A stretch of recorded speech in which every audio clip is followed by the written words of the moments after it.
Bonjour, bonjour et bienvenue sur le plateau de Batijournal TV. Nous sommes à Paris, Paris Grand Palais, Forum Bois Construction. Et avec mes deux invités, nous allons voir comment le bois s'empare de l'immobilier de bureau.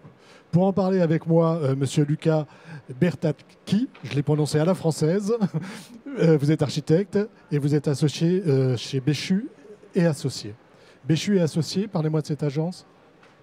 C'est une agence qui est à la 4e génération d'architectes. C'était le grand-père d'Anthony Béchu qui a fondé l'agence. Aujourd'hui, on est 9 associés, dont Anthony, ses filles Clémence Béchu, Alénor Béchu, et d'autres associés. On est 9.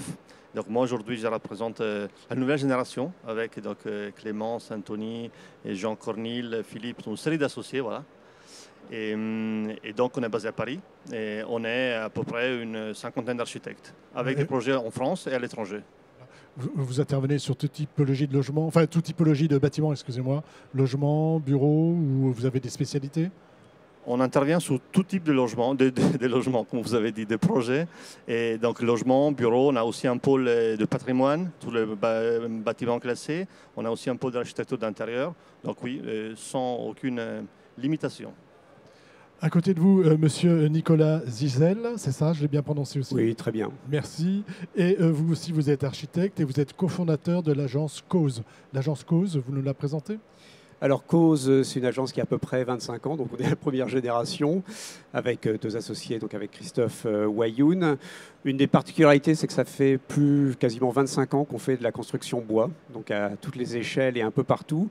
On a également monté un atelier pour fabriquer du mobilier en réemploi qui s'appelle Costo, et puis une association qui s'appelle Cosplay pour faire des actions pédagogiques, dont certaines en ce moment avec des jeunes architectes en Ukraine qui sont aussi présentes sur le forum. Alors, on ne va pas aller en Ukraine aujourd'hui, mais on va aller avec vous à Créteil et avec vous à Puteaux. Donc, on est est et ouest. On va commencer par l'ouest et on est à la Défense. Expliquez-nous un petit peu le projet que vous allez nous présenter. Aujourd'hui, je vais vous présenter un projet qui s'appelle Inspire. C'est un projet d'un immeuble de bureau à Puteaux, à la Défense, et que nous avons conçu, nous avons presque terminé. Et on est à 2 mois de la livraison pour le client qui est BNP Paribas Real Estate. Et Alliance Trade qui sera donc celui qui va exploiter le bâtiment. Le gestionnaire du bâtiment. Voilà, qui va rentrer dans le bâtiment bientôt, dans 2 mois. C'est un bâtiment donc, de bureau. Et dans Ce que vous n'avez pas dit, je vais le dire, c'est le premier bâtiment à structure bois. Vous alliez le dire. Vous y arrivez. Alors allez-y. C'est donc un immeuble de bureau de 22 000 m², que c'est le premier immeuble en ossature bois de la Défense. C'était vraiment une des ambitions qu'on a voulu garder jusqu'au bout, avec une structure bois, poteau-poutre, plancher CLT apparente. Et qu'aujourd'hui, on sait qu'on aurait du mal à faire, mais on s'est battu aussi. Et donc, le résultat, on le verra dans les images. C'est un peu donc, un travail qu'on a commencé désormais il y a 8 ans et qui arrive bientôt à l'achèvement. Voilà, parce que c'est un long processus, d'après ce que j'ai compris. Expliquez-nous un petit peu comment vous en arrivez à faire ce bâtiment qui n'est pas une tour ou qui ressemble, je ne sais pas. Qu'est-ce que c'est que ce bâtiment? Alors, sur le site, il y avait en 2017 un bâtiment qui appartenait à BNP Paribas, qui était un immeuble en bureau, en IGH, qui était donc plus haut de celui qu'on est en train de construire. Et donc, grâce à l'échange avec la mairie, les riverains, les bâtiments d'à côté, on a essayé vraiment de partager un peu différentes idées, de à la fois imaginer un bâtiment aussi haut de ce qu'il y était avant, ou sinon trouver d'autres solutions qui allaient quand même résoudre et donner une opportunité à la ville, à la fois de recoudre un peu cette zone où il n'y avait rien au rez-de-chaussée, donc travailler beaucoup avec ce qui était l'échelle humaine, donc le rez-de-chaussée, dans lequel on a inséré 2 restaurants, 2 brasseries au rez-de-chaussée. Pour ceux qui ne connaissent pas la Défense, on est dans le quartier Gallieni à Puteaux. D'accord, ce qui est un des quartiers les plus anciens de la Défense. Exactement, exactement.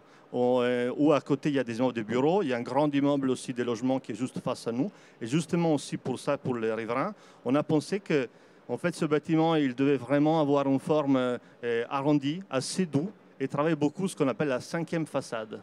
Cette toiture dans laquelle on a caché tous les équipements techniques, qui est aussi rare parce qu'on ne le voit pas d'habitude. En fait, on a vraiment voulu imaginer ce jardin suspendu qui couronne le bâtiment et qui sera donc un espace de 1400 m² pour les usagers du bâtiment.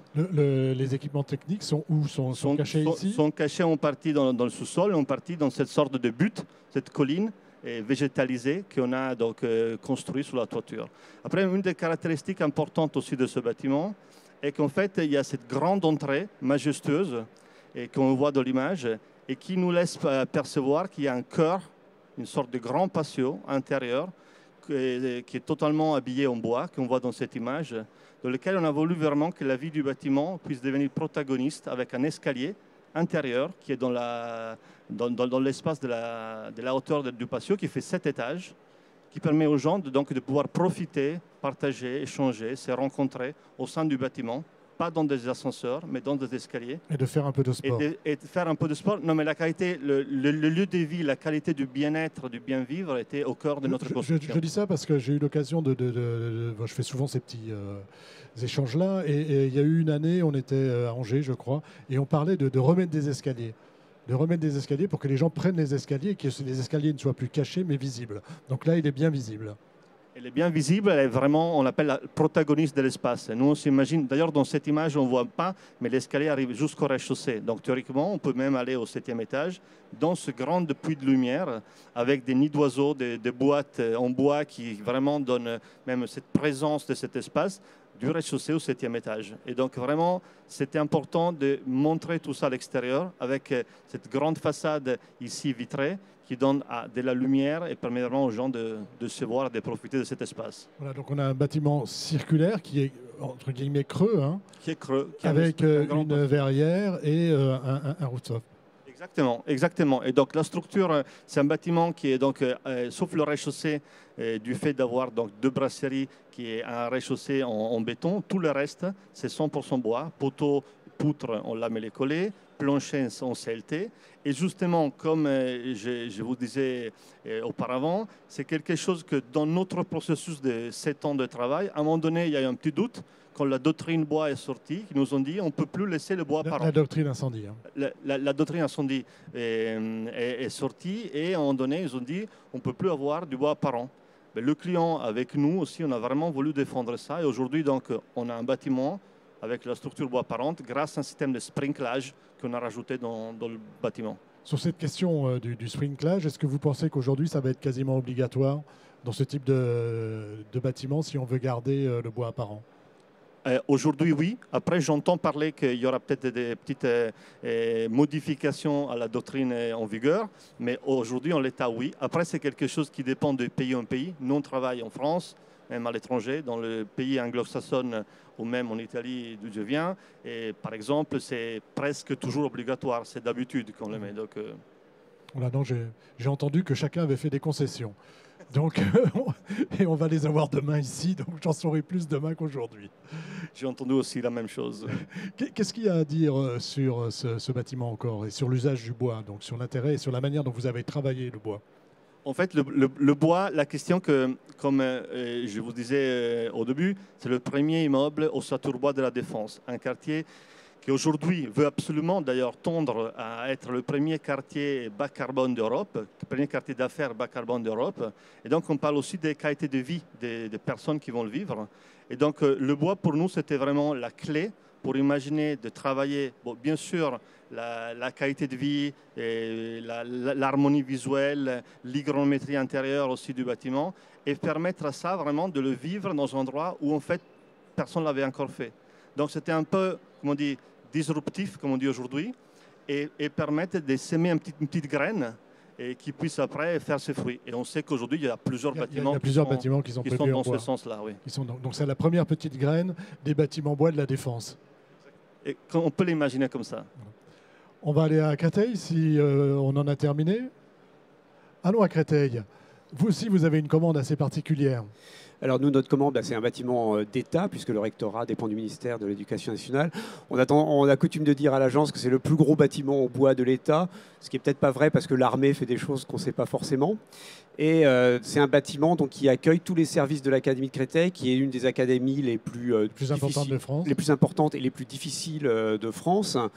Et le souhait du recteur, à travers ce nouveau projet, c'était de changer la façon de travailler de son administration et notamment de devenir attractif pour les talents de l'administration, que ce soit du niveau des énarques ou des administrations centrales, qu'ils aient plus envie de venir à Créteil qu'à Versailles. Voilà, parce que normalement, ils ont plus envie d'aller à Versailles qu'à Créteil. Voilà, Créteil n'était pas une académie prestigieuse et c'est vrai ils étaient dans des conditions de travail qui étaient du siècle précédent pour être sympathiques. Donc un bâtiment qui va accueillir combien de personnes pour se faire une idée de l'ampleur de cette académie? Alors pour se faire une idée, en fait c'est un bâtiment qui accueille à peu près 1200 personnes sur 21 000 mètres carrés, mais c'est aussi le bâtiment qui est celui de tous les personnels de l'académie, c'est-à-dire de 85 000 personnes. Donc il faut imaginer que dans ce bâtiment sont gérés les 85 000 employés de l'éducation nationale sur l'académie. Les profs qui sont dans les lycées, dans les collèges, et qui peuvent à tout moment venir pour une réunion, pour une formation dans le bâtiment. Donc il y a à la fois, c'est un bâtiment qui fonctionne à la fois de façon assez classique, mais qui est aussi un bâtiment qui accueille beaucoup. Et une des principales idées pour arriver à ce décloisonnement, ça a été de travailler la volumétrie. D'une part parce qu'on a nous aussi un patio et on a baissé au sud pour faire entrer le soleil et augmenter vers le nord pour à la fois faire un signal qui soit à l'échelle de l'académie. On avait coutume de dire que c'était le phare de l'académie. Et aussi pour se protéger du bruit de l'autoroute qui est juste à côté.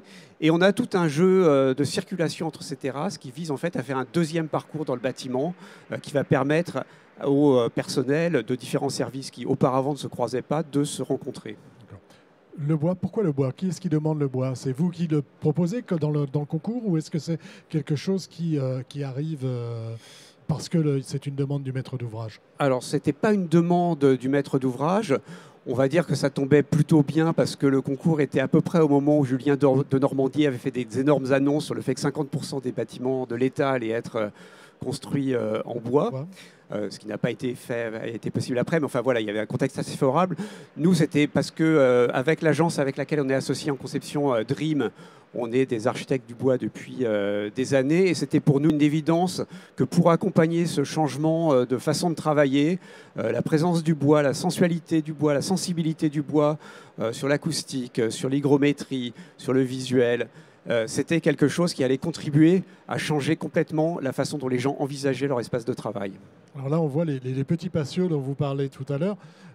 Expliquez-nous un petit peu ce qu'on voit à l'image là. Donc ce qu'on voit à l'image, c'est qu'à chaque étage, les circulations débouchent sur des petites terrasses dont une partie est couverte pour servir de salle de réunion extérieure informelle avec toute la connectique qui va bien.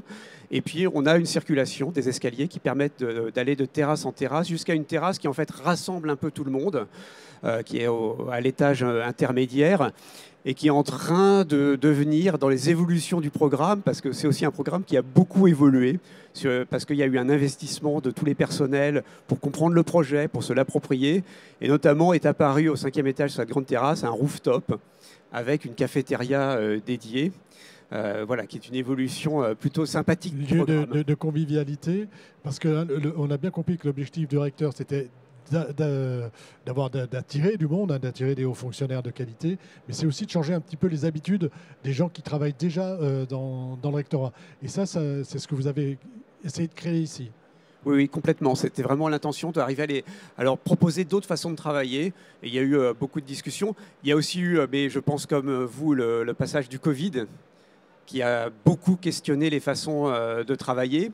Alors, ça tombait bien parce que le bois, il y avait l'idée que le bois, c'était un très bon biocide contre les virus. Et il y a une étude, justement, qui est sortie le mois dernier qui montre que le bois est effectivement très efficace. Mais voilà, c'était aussi un moyen de rendre plus désirable, en tout cas, le retour au travail.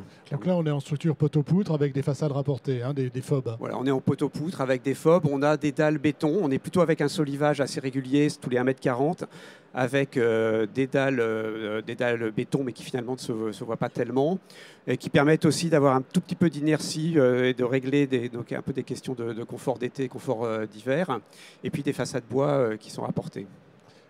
Je reviendrai sur cette question de confort d'été avec vous tout à l'heure. Une question encore sur le bois apparent ou pas.